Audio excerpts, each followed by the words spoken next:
A fact-finding mission to determine the effects economic sanctions have on Zimbabwe. The country, some businesses and even several individuals have been targets of sanctions by the West. The developed nations maintain that there's lack of progress in democratic and human rights reform. But the independent expert has found that some sanctions have been unwarranted. Targeted sanctions cannot in practice be isolated from the negative consequences on Zimbabweans of secondary sanctions, civil and criminal penalties for circumvention of sanctions regime, zero-risk policies and over-compliance. The cumulative effect of those is an important factor undermining the capacity of the government of Zimbabwe to exercise its duty to maintain the functioning of critical infrastructure, to achieve sustainable development goals, and to ensure the enjoyment of fundamental human rights.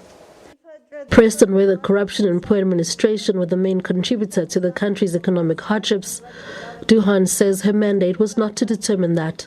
Her focus was on the sanctions and how they exacerbate Zimbabwe's growth and developmental problems. I naturally didn't say that sanctions is the only reason of corruption.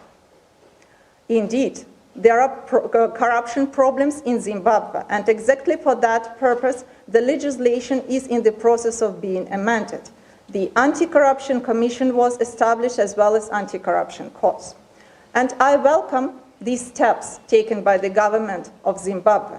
But I still believe that there is still a long way ahead.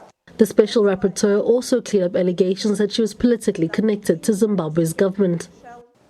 My mandate is a part of special procedures established by and controlled by the Human Rights Council, and today there are 55 special rapporteurs focusing either on specific topics or focusing on a specific country. My topic is the impact of unilateral sanctions or unilateral coercive measures on the enjoyment of human rights.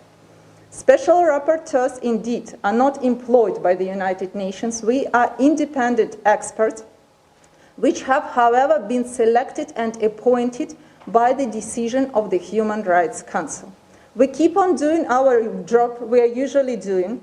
However, we are entitled to do independent research and to report directly to the Human Rights Council and to the UN General Assembly.